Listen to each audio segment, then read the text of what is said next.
Shalom, selamat pagi Jemaat POK Kelapa Gading yang terkasih. Hari ini kita telah memasuki hari ke-33 Sapaan Pagi Jemaat POK Kelapa Gading. Tema kita hari ini, hidup dalam kebebasan. Bacaan Alkitab diambil dari surat Paulus kepada Jemaat Galatia, yaitu Galatia 5 ayat 1.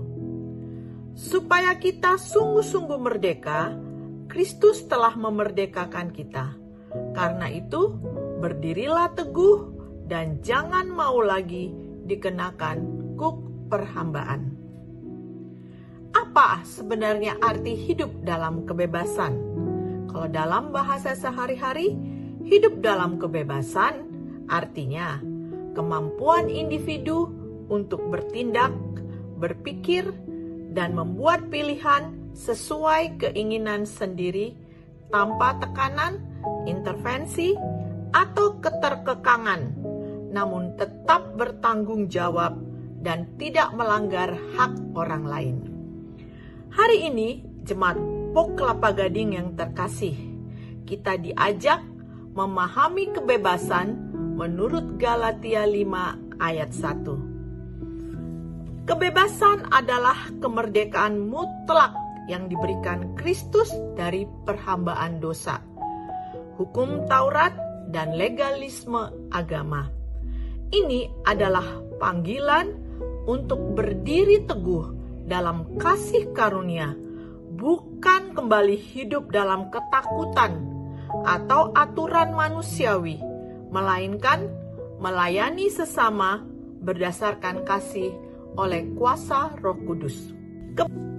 Ada beberapa poin-poin penting mengenai kebebasan menurut Galatia 5 ayat 1. Pertama, siapa yang memberi dasar kebebasan?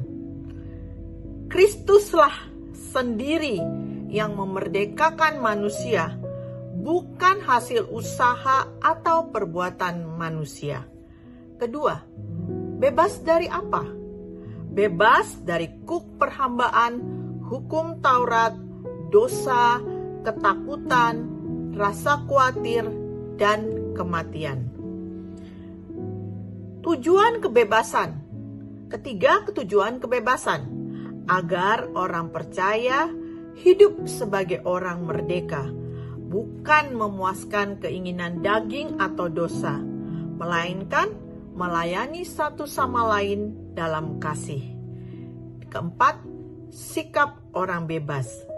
Berdiri teguh, tidak kembali diperhamba oleh peraturan yang membatasi iman.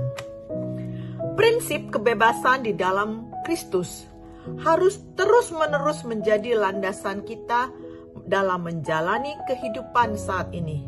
Di tengah dunia yang semakin egois dan apatis, orang Kristen bebas untuk memilih dan mengasihi Tuhan dan sesama. Sebagai orang percaya, di tengah kobaran kebencian, iri hati, kesombongan, berita hoaks, dan berbagai hal buruk lainnya, apakah kita sudah menunjukkan jati diri sebagai orang yang bebas serta hidup dalam kasih dan pengampunan? Mari kita melayani dengan kasih, menggunakan kebebasan untuk membantu sesama tanpa rasa terpaksa atau pamrih. Berdiri teguh menolak ajaran yang menambahkan syarat-syarat manusiawi seperti sunat atau aturan adat tertentu sebagai keharusan untuk diselamatkan. Ketiga, hidup oleh Roh, mengandalkan pimpinan Roh Kudus untuk hidup benar, bukan sekedar menaati hukum tertulis karena takut.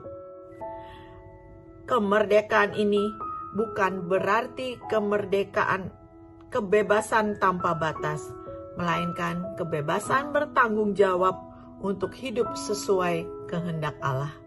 Marilah kita menggunakan kebebasan kita dalam takut akan Tuhan dan dengan kuasa penuh Roh Kudus dalam kehidupan kita. Amin. Mari kita berdoa. Bapa yang baik yang berada dalam kerajaan surga, terima kasih Tuhan untuk setiap firman yang sudah kami dengarkan di dalam sapaan pagi Jemaat Pok Kelapa Gading di minggu-minggu Prapaskah. Biarlah setiap firman yang kami sudah dengarkan menguatkan hati iman kami dalam kami melakukan kehidupan kami sehari-hari, di dalam kami bertindak, berkata atau apapun itu seturut dengan kehendak-Mu. Terima kasih Tuhan, dalam nama Tuhan Yesus kami berdoa. Amin.